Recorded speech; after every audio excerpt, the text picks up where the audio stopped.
রমজানের সময় গরমের দিন সারাদিন মাঠে ময়দানে কাজ করার পরে মাগরিবের আগে আগে কি পানি দেখলে কি মনে হয়? মনে হয় 2-1 পুষ্কুনি তো 30টা মেটবে না, এরকম মনে হয় না? তাহলে যার পিপাসা লাগবে সেই তো বুঝবে, রুটা বের হয় বলবে ভাই পানি সব দিয়ে আমি কি করব, সব নিয়ে যাব, আমাকে 1 গ্লাস পানি খাবে। যখন গ্লাস পানি পান করবে আল্লাহ রাব্বুল আলামিন ডাক দিয়ে বান্দা দাঁড়াও, হে বান্দা দাঁড়াও, 1 গ্লাস পানির বিনিময়ে 1000 বছরের সব দিবে। আমি যে তোমাকে দুনিয়াতে 1000 লক্ষ গ্লাস পানি পান করাইছি, এর বিনিময়ে আমাকে কি দেবা? তখন বান্দা সেজদায় পড়ে যাবে, মালিক আপনার রহমত ছাড়া বেহেশতে যাওয়ার আর কোনো দ্বিতীয় রাস্তা যা, বান্দা তোকে মাফ করে দিলাম। আজকে যারা মাহফিলে আসছেন নিয়াত যাদের সহি, আল্লাহ রাব্বুল আলামিন হাদিসের ভিতরে আসছে ইন্নাল্লাহা লা ইয়ানজুরু ইলা সুওয়ারিকুম ওয়া আমালিকুম ওয়ালাকিন ইয়ানজুরু ইলা নিয়াতিকুম ওয়া কুলুবিকুম আও কামা ক্বালা আলাইহিস সালাতু ওয়াস সালাম।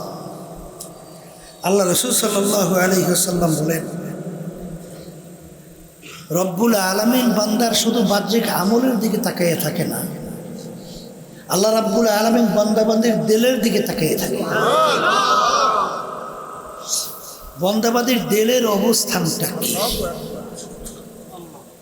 এই জন্য আমার বাজানদেরকে বলবো, পর্দা আলে মা বোনরা তারা শুনতেছেন,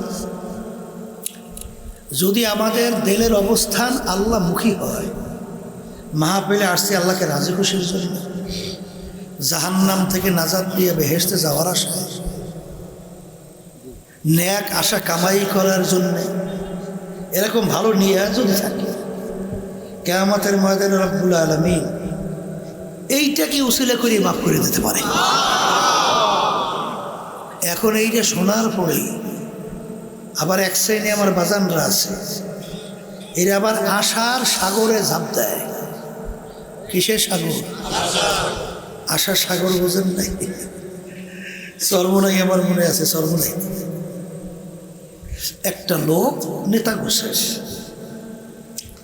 তা আমাদের সঙ্গে সম্পর্ক খুব ভালো, কিন্তু 5 ওয়াক্ত ঠিক মতো নামাজ পড়ে না, অন্য দল করে, মানে আওয়ামী লীগ। এখন আমি একদিন জিজ্ঞেস করি যে ব্যাপার কি, আপনার যে 5 ওয়াক্ত ঠিক মতো নামাজ পড়েন না? তো একটা হাস দিয়ে বলতেছে যে আল্লাহ রাব্বুল আলামিন ঘোষণা করছে না। কি ঘোষণা করছে? আল্লাহ রাব্বুল আলামিন রহমানুর রহিম, সেই দিকে তাকিয়ে দেখছি। আমি বললাম মাশাআল্লাহ, এই আশা তো ভালো। আলহামদুলিল্লাহ নাহমাদুহু ওয়া নাস্তাঈনুহু ওয়া নাস্তাগফিরুহু ওয়া নু'মিনু বিহি ওয়া নাতাওয়াক্কালু আলাইহি ওয়া নাউযু বিল্লাহি মিন শুরুরি আনফুসিনা মান ইয়াহদিহিল্লাহু ফালা মুদিল্লা লাহু ওয়া মান ইউদ্লিলহু ফালা হাদিয়া লাহু ওয়া নাশহাদু আন লা ইলাহা ইল্লাল্লাহ ওয়াহদাহু লা শারীকা লাহু ওয়া নাশহাদু আন্না মুহাম্মাদান আবদুহু ওয়া রাসূলুহু আম্মা বা'দু ফাআউযু বিল্লাহি মিনাশ শাইতানির রাজীম বিসমিল্লাহির রাহমানির রাহিম فأما من ثقلت موازينه فهو في عيشة راضية وأما من خفت موازينه فأمه هاوية وما أدراك ما هي نار حامية صدق الله العلي العظيم সবাই দুরূদ শরীফ পড়ি আল্লাহুম্মা ওয়া হাবিবিনা মুহাম্মদ সাল্লাল্লাহু আলাইহি ওয়া সাল্লাম আল্লাহুম্মা সাল্লি আলা সাইয়্যিদিনা ওয়া হাবিবিনা ওয়া মাওলানা মুহাম্মদ صلى الله عليه وعلى آله وأصحابه وبارك وسلم اللهم صل على سيدنا ونبينا شفيعنا وحبيبنا ومولانا محمد صلى الله عليه وعلى آله وأصحابه وبارك وسلم শুকরিয়া আদায় করতেছি মহান রব্বুল আলামিনের দরবারে। রব্বুল আলামিন ফিতনা ফাসাদের যুগে দুনিয়ার সমস্ত কাজ থেকে বিরত রেখে উলামায়ে কেরামদের মজলিস, জাকিরিন, শাকিরিন, সাদিকিন অনেক আল্লাহর খাস বান্দারা এই মজলিসের মধ্যে আছে, যাদের সঙ্গে আমাদের জীবনের একটা সময় কাটাবার আল্লাহ সুযোগ করে দিয়েছেন। শুকরিয়া তান বলি আলহামদুলিল্লাহ। কিয়ামতের ময়দানে আল্লাহ রাব্বুল আলামিন বান্দা বান্দীকে মাফ করার জন্য ওসিলা তালাশ করবে, কারণ আল্লাহর রহমত ছাড়া কেউ বেহেশতে যেতে পারবে না। আল্লাহ রাসূল সাল্লাল্লাহু আলাইহি ওয়াসাল্লাম সাহাবায়ে কেরামদেরকে বলছিলেন যে আল্লাহর রহমত ছাড়া কেউ বেহেশতে যেতে পারবে না। সাহাবায়ে কেরাম প্রশ্ন করছিলেন, হে আল্লাহর রাসূল সাল্লাল্লাহু আলাইহি ওয়াসাল্লাম, আপনিও কি আল্লাহর রহমত ছাড়া বেহেশতে যেতে পারবেন না? আল্লাহ রাসূল সাল্লাল্লাহু আলাইহি ওয়াসাল্লাম বলেন, আমিও আল্লাহর রহমত ছাড়া বেহেশতে যাইতে পারব না। কিয়ামতের ময়দানে আল্লাহ যদি কাউকে প্রশ্ন করে, সে কিন্তু উত্তর দিয়া বেহেশতে যাওয়ার কোনো সুযোগ নাই। এই জন্য আল্লাহ রাব্বুল আলামিনের কাছে দোয়া করতে হবে, মালিক আপনি আমাদেরকে হিসাবান ইয়াসীরা দান করেন। হিসাবান ইয়াসীরা কি? হে বান্দা বান্দী কি নিয়ে আসছে? মালিক আপনি বলছেন যা, পালন করার চেষ্টা করছে, যা বেহেশতে যা। আর যদি জিজ্ঞেস করে বলছে, যদি কইলে বসে এইটা করছো কা, এইটার উত্তর দে, তাই ধরা খেয়ে গেছে।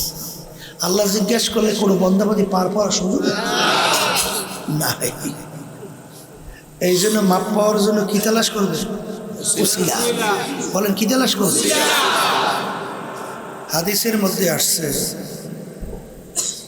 আল্লাহর বান্দাকে মাফ করবে এরকম কোনো আমল বান্দার নাই।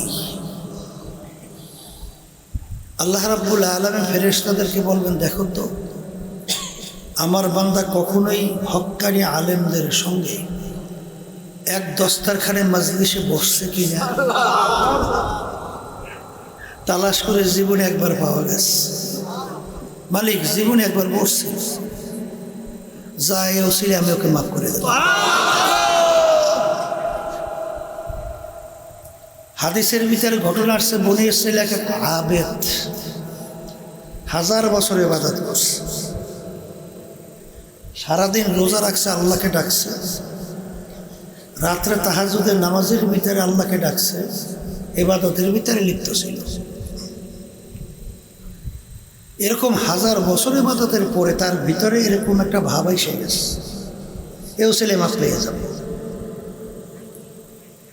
কিয়ামতের ময়দানে বান্দাকে যেখানে জাহান্নামের আগুন জ্বালাবে, আগুনের পাশে নিয়ে দাঁড় করবে, তা আগুনের ধাপ তার ভিতরে পৌঁছতে পৌঁছতে পানির জন্য চিৎকার করতে থাকবে। আল্লাহ রাব্বুল আলামিন ফেরেশতাদেরকে বলবেন, যাও পানি গেলাসে নিয়ে যাও, কিন্তু বিনা মূল্যে পানি দেবা না। মূল্য কি? বলে আমার বান্দা যে 1000 বছর ইবাদত করছে, এক গেলাস পানির বিনিময়ে যদি 1000 বছরের ইবাদত, এর সব তোমাকে সব দিয়ে দেয়, বিনিময়ে এক গ্লাস পানি। ঘটনা তাই হবে। এখন তো জাহান্নামের আগুনের ধাপ লাগতে লাগতে কলিজা শুকাইয়া পানির জন্য চিৎকার করতেছে। ফেরেশতা পানি নিয়ে যখন কাছে যাবে, ভাই আমাকে পানি পান করা, বিনামূল্যে পানি দেই না, মূল্য পাবো কোথায়? বলে দুনিয়ার ভিতরে 1000 বছর যে ইবাদত করছো, সমস্ত সব যদি দাও, বিনিময়ে এক গ্লাস পানি। পানির পিপাসা যার লাগবে সে তো বোঝে কেমন লাগে। আচ্ছা, খারাপ না ভালো? তাহলে আল্লাহ রাব্বুল আলামিন রহমানুর রহিম, কথা তো ঠিক আছে, কিন্তু ওই কহারিয়া সিফাত তা ভুলে গেছে। আর একটা কথা, আচ্ছা, মালিক কোন গোলামের প্রতি দয়া মায়া আসে? যেই গোলাম মালিকের হুকুম অনুযায়ী চলে। এখন মালিক যদি গোলামকে বলে ডানে যা, গোলাম যায় বামে। মালিক বলে বামে যা, গোলাম যায় ডাইনে। যা বলে উল্টা, বলে সামনে যা, যায় পিছনে, পিছনে যা সামনে, যা বলে উল্টা। ওই গোলামের প্রতি কি মালিকের কোনো খুশি থাকে? থাকে। কিন্তু যখন মালিক হুকুম করে এইটা কর, দেখে পারে না, কিন্তু মালিক বলছে চেষ্টা করে। যখনই দেখছে চেষ্টা করে, তখন মালিকের দয়া অটো এসে যায়। তাহলে আপনি তো মালিক হুকুম করেছে এইটা কর, তা আপনি না করে দয়াটা পাইবেন কেন? হ্যাঁ,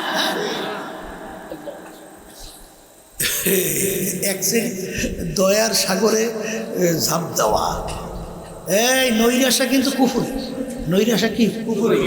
তবে আবার আশায়ও কিন্তু পেট সাগরে ভাসানো বলে। তা কেমন? আলী রাদিয়াল্লাহু তাআলা বলছিলেন, আলী রাদিয়াল্লাহু তাআলা বলছিলেন, আল ঈমানু বাইনাল খাউফি ওয়ার রাজা। ঈমান বলা হয় আশা ভোগ ভরা, আবার নৈরাশা ভয় ওইরকম কঠিন। যেরকম আশাও থাকতে হবে, সেরকম ভয়ও থাকতে হবে। কথা ঠিক কি? এইটা বোঝাতে যাই ওমর ফারুক রাদিয়াল্লাহু তাআলা আনহু বলছিলেন, কিয়ামতের ময়দানে যদি এই ঘোষণা হয়, আজকে সমস্ত লোক জাহান্নামে, একটা লোক বেহেশতে, আল্লাহর রহমতের দিকে তাকাইলে আমার ওমরের আশা হয় সেই লোকটা আমি ওমর হতে পারি। আর যদি কিয়ামতের ময়দানে এই ঘোষণায় সমস্ত লোক আজকে বেহেশতে, একটা লোক জাহান্নামে, আর আমলের দিকে আমার তাকাইলে, আল্লাহর কহারিয়া সিফাতের দিকে তাকাইলে আমার ভয় হয় সেই লোকটা আমি ওমর হতে পারি। তাহলে বুক ভরা আশা, আবার বুক ভরা ভয়। আশাও যেরকম থাকতে হবে, ভয়ও। কথা ঠিক কিনা? এর মাঝখানের অবস্থানের নাম কি? বলেন ঈমান। মাঝখানের অবস্থার নাম কি? এই জন্য আমার বাজানদেরকে বলবো, পর্দা আলে মা বোনদেরকে বলবো, আমার মালিক তো দয়ার সাগর, ঠিক না? রহমানুর রহমানুর রহমানুর রহিম শব্দের অর্থ কি? একই, দয়াল। দুটোটাই তো দয়ালু না? দুইটা ব্যবহার করলেন কেন? রহমানও দয়া, রহিমও দয়া। একটা হলো আম আর একটা হলো খাস। রহমান আম, আম মানে সাধারণভাবে। আমার মালিক দুনিয়ার মধ্যে কাফেরদের জমিনের ভিতরে ফসল ফলায় কি ফলায় না? আবার মোমেনের জমিনেও কাফের দরজার ভিতরে ডিপ টিউবওয়েল গাড়ছে, পানি দিতে। আবার মোমেনের বাড়ির দরজায় ডিপ টিউবওয়েল, একই কথা বলে না? বৃষ্টি যখন পড়ে কাফের বাড়ির দরজায় কষ আর মোমের বাড়ির দরজায় মিটে একই খাই দেয়। রহমানুর রহিম। কিয়ামতের ময়দানে আল্লাহ রাব্বুল আলামিন রহমান সিফা ছেড়ে দেবে, তখন মালিক গ্রহণ করবে রহিম। লিমানিল মুলকুল ইয়াউম লিল্লাহিল ওয়াহিদিল কাহ্হার। রহিম সেবা শেষ। তখন বলবেন, হে নাফরমানের দলেরা, ফেরাউনের দলেরা, হে নমরুদের দলেরা, দুনিয়ার ভিতরে তোদেরকে আমি স্বাধীনতা দান করছিলাম কেন?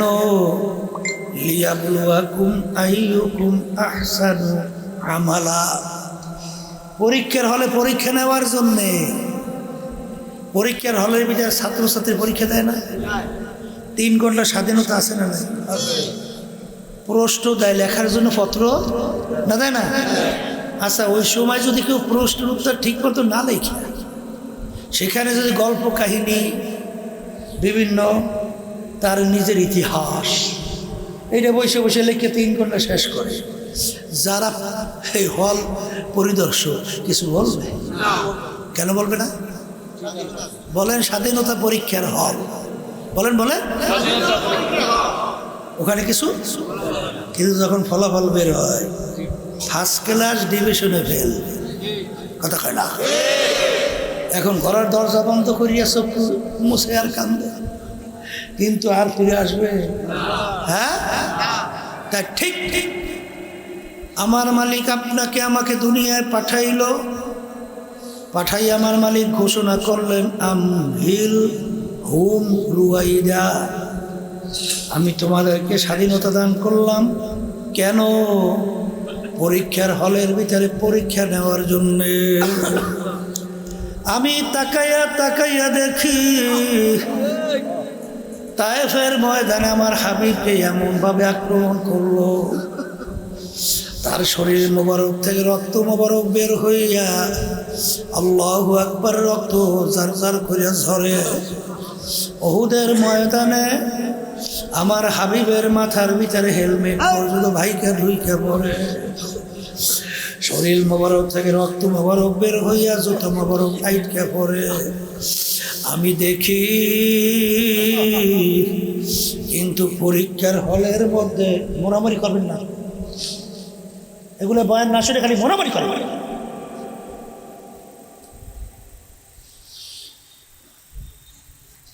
আল্লাহু আল্লাহ।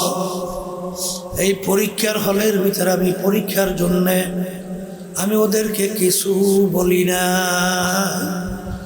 কি আমার খলিল ইব্রাহিমকে আগুনে ফেলাইস, কিছু বলছে? মুসা আলাইহিস সালামের জমানায় তার বংশধর বনী ইসরাঈল, আহারে ছেলে সন্তানগুলো ধরে ধরে ফেরাউন জবাই করছে, আল্লাহ কিছু বলছে?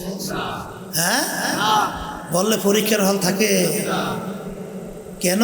পরীক্ষা নেওয়ার জন্য। লিয়াবলুয়াকুম আইয়ুকুম আহসানু আমালা, আমি দেখব পরীক্ষার হলের ভিতরে আমার হুকুম অনুযায়ী কে চলছো, কে ভালো কাজ করছো, এই পরীক্ষার জন্য স্বাধীনতা। এই জন্য দেখবেন আমার মালিক স্বাধীনতা দান করে হাদাই না হুম না জোদাই, তোদেরকে আমি 2টা রাস্তা দেখাই দিয়েছি, আর 2 রাস্তায় চলার শক্তিও আমি তোদেরকে দান করে দিয়েছি। যদি ডানের পথে বেহেশতের রাস্তায় চলো, ওই রাস্তায় চলার শক্তি আমি তোদেরকে দান করব।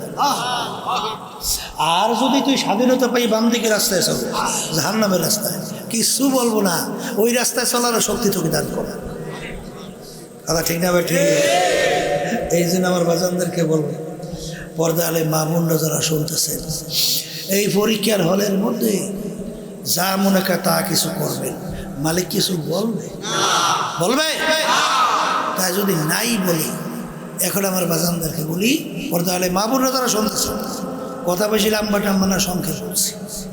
সংক্ষেপ কথা হলো, প্রথম যে আপনাদের সামনে যে আয়াত শরীফ আমি তেলাওয়াত করছিলাম না, আয়াতের ভিতরে আমার আল্লাহ বলতেছেন, কিয়ামতের ময়দানে মানুষগুলোকে আমি উঠাবো, উঠাবার পরে ওদের আমল নামা, আমল মানে কাজ, আমল মানে কি? এই স্বাধীনতার ভিতরে যে যে কাজ যা করছো এই কাজগুলোকে আমি দাঁড়িয়ে পাল্লাই দিয়ে ওজন দেব। কিতে দাঁড়িয়ে পাল্লাই দিয়ে ওজন দেওয়ার পরে আল্লাহ বলতেছেন, যাদের নেকের পাল্লা ভারী গুনার পাল্লা হালকা, ওদের জন্য আমি এমন মেহমানখানার ব্যবস্থা করে রাখলাম যেই মেহমানখানার নাম হলো বেহেশত। আল্লাহ আপনি আমার জন্য, আমাদের সবার জন্য কবুল করে দেন। কথা ঠিক কিনা? ওই বেহেশতের ভিতরে একবার যদি কেউ ঢোকে আর কোনো দিন বের করা হবে না। ওই বেহেশত কেমন সুন্দর! আল্লাহ রাসূল সাল্লাল্লাহু আলাইহি ওয়াসাল্লাম বলছেন যে এত সুন্দর কেউ কোনোদিন এত সুন্দর চোখে দেখেনি, চোখে এত সুন্দর কানেও কোনোদিন শোনে না। এরকম এরকম এরকম এরকম সুন্দর সুন্দর সুন্দর আছে না, অনেক সময় গল্প কাহিনী করে না, এই বেটা অমুক জায়গায় এরকম এরকম এত সুন্দর, শোনেও নাই, কোনোদিন শোনে নাই, আর কল্পনায় হয় নাই যেরকম এরকম সুন্দর হইতে পারে, তার চেয়েও সুন্দর। এরপরে কিয়ামতের ময়দানে আমি আমলনামা দাঁড়ি পাল্লাই দিয়ে ওজন, যাদের নেকের পাল্লা হালকা গুনার পাল্লা ভারী। বলেন আমি বলছি না আল্লাহ বলছে? তাদের জন্য আমি এমন শাস্তির জায়গা বানায় রাখছি যেই শাস্তির জায়গার নাম হলো জাহান্নাম। আল্লাহ আপনি আমাকে আমাদের সবাইকে জাহান্নাম থেকে মুক্তি দান করেন।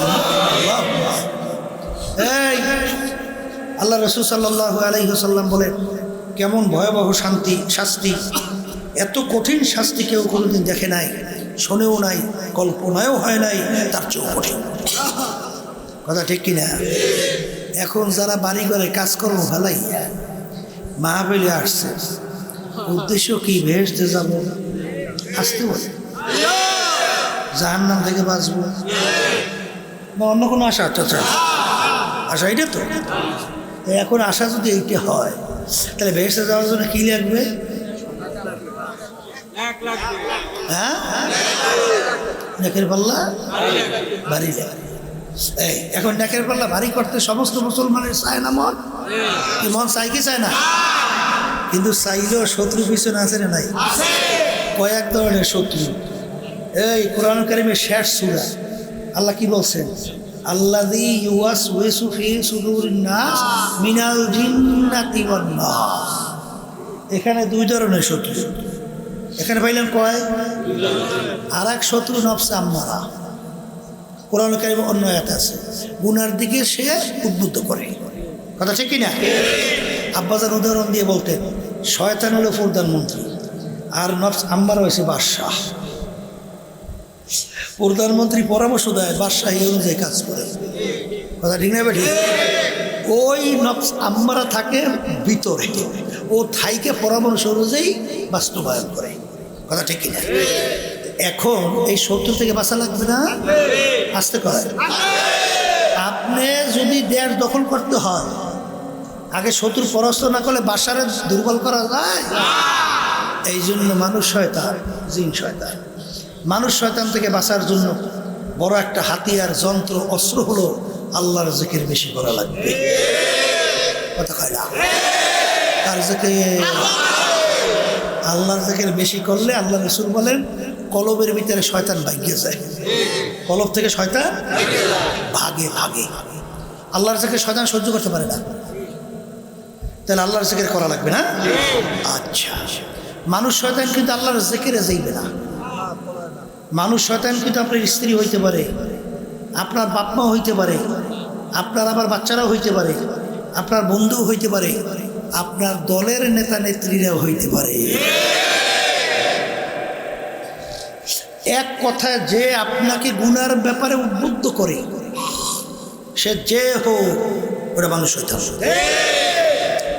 এখন সংক্ষেপে একটু বলি বাজানদেরকে, এই যে বিএনপি, আওয়ামী লীগ, জাতীয় পার্টি, এরা যে নীতি আদর্শ লালন করে এবং যেই নীতি আদর্শ ওই দেশ চালাইবে, সেই নীতি আদর্শের নাম কি? বলেন প্রচলিত গণতন্ত্র। বলেন হ্যাঁ, এই প্রচলিত গণতন্ত্রের প্রবক্তাকে জানেন?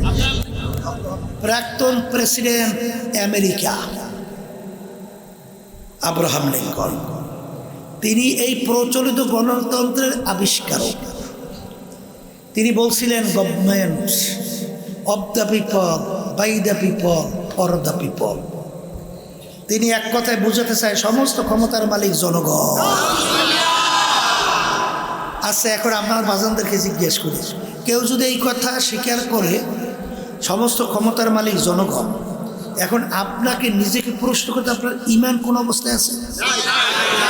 হ্যাঁ, নামাজ তো পড়েন ঠিকই, রোজা তো রাখেন ঠিকই, হ্যাঁ হজ যাকাত তো আদায় করেন, দান সদকা তো কম করেন না, কিন্তু সমস্ত ভালো কাজ কাজে লাগার জন্যে শর্ত হইল সর্বপ্রথম ঈমান থাকতে হবে। আখলিস দীনাকা ইয়াকফিকা আমালুল কলিল। আল্লাহ রাসূল সাল্লাল্লাহু আলাইহি ওয়াসাল্লাম বলেন, তোমার অল্প আমলই তোমার নাজাতের জন্য যথেষ্ট, যদি তোমার ঈমানটা নির্ভেজাল হয়। ঈমানের ভিতরে ভেজাল থাকা যাবে না। ঈমান কি হওয়া লাগবে? আমি বলছি না, আল্লাহ রাসূল সাল্লাল্লাহু আলাইহি ওয়াসাল্লাম বলছে। রাগ করলে আল্লাহ এবং আল্লাহ রসুলের সঙ্গে করি না, আমার সঙ্গে করি লাভ না। আর নালে বলেন হুজুর হাদিস ভুল হয়েছে, তাহলে হুজুর কোরআনুল কারীম ভুল হয়েছে। হ্যাঁ, এক শ্রেণী আমার বাজানরা আছে, হজও করছে, নামাজও পড়ে, মাশাআল্লাহ কপালে দাগও পড়ছে, তাহাজ্জুদও ছাড়তে চায় না, তাসবিহ নিয়ে মাওলার জিকির করতেই থাকে, আছে না? এরপরে মসজিদ থেকে বের হইয়া এই যারা এই মানব রচিত কুফরি তন্ত্র মন্ত্র বাস্তবায়ন করতে চায়, তাদের সঙ্গে জড়াইয়া দল করে এবং তাদের পক্ষে স্লোগান দেয়। আমরা দেশে তো মনে হয় নাই, আছে। এই বিএনপির মহাসচিব কিছুদিন আগে কি বলছে? শরিয়া আইন মানি না, বিশ্বাস করি না, শরিয়া আইন মানি না, শরিয়া আইনে আমি বিশ্বাসী না, আমরা বিশ্বাসী বিএনপি আলাদা না। বলছে না? বলুন। আচ্ছা, গেল। এরপরে কিছুদিন আগে মির্জা ফখরুল বলে নাই ইসলাম পন্থাদের উত্থান, এই জন্য সে খুব চিন্তিত। প্রথম আলোর সাক্ষাৎকারে বলছে, দেখছেন না? আচ্ছা, তাহলে ইসলাম পন্থাদের উত্থান সে সহ্য করতে পারে না, কথা বলে না। আচ্ছা, এবার তারেক কি কইছে? তারেক বলতেছে যে এই মৌলবাদীদের অভয়ারণ্য যেন বাংলাদেশ না হয়। অভয়ারণ্য বুঝছেন? মানে আপনার চলতে কোনো ধরনের যেন বিঘ্নতা বা প্রতিবন্ধকতা বা চলতে কোনো সমস্যা তৈরি না হয়, এইরকম একটা পরিবেশের নাম অভয়ারণ্য। এইটা যেন মৌলবাদীদের না হয়। এইটা কয়েকদিন আগে বক্তব্য তারেক রহমান দেয় নাই? তাইলে মৌলবাদ কারা? আমরা। কথা কয় না। মৌলবাদ বলা হয় যারা মূলের উপরে চলে, যেমন হিন্দু মৌলবাদ, খ্রিস্টান মৌলবাদ, মুসলমান মৌলবাদ। এই যারা মূলের উপরে থাকে চলে তাদেরকে বলে মৌলবাদ। কথা ঠিক কিনা? এই জন্য দেখবেন কিছু হিন্দু কাছে নাস্তিক মনা, কিন্তু এক শ্রেণীর বলবে যে আমরা মূল হিন্দু, আবার এক শ্রেণী যাবে খ্রিস্টান, বিভিন্ন হরেক রকমের এই বাজে রঞ্জের ভিড়া, বুঝছেন? আর এক পদের খ্রিস্টান দেখবেন আমরা মূল চেতনার উপরে মুসলমান। কথা ঠিক কিনা? তাই যারা আমরা মুসলমান মূলের উপরে চলতে, আমরা যারা মা উপস্থিত হয়ে গেলাম, সবাই উপরে খাস মেহেরবানি নাজেল করেন আল্লাহ। আল্লাহ আমার ওই ভাইয়ের নাতি অসুস্থ, দোয়া চাইছে। অনেকে আমি সব অনেকে অসুস্থ, আমাদের সবাইকে সুস্থ করে দেয়। আল্লাহ মাদ্রাসা মসজিদকে দিনের জন্য কবুল করে না, প্রয়োজনকে গায়েবে খাজানা দ্বারা পুরা করে। সুবহানা রাব্বিকা রাব্বিল ইজ্জাতি আম্মা ইয়াসিফুন ওয়া সালামুন আলাল মুরসালিন আলহামদুলিল্লাহি রাব্বিল আলামিন। কেউ উঠেন না, একজন আর একজনের গায়ের সঙ্গে হাত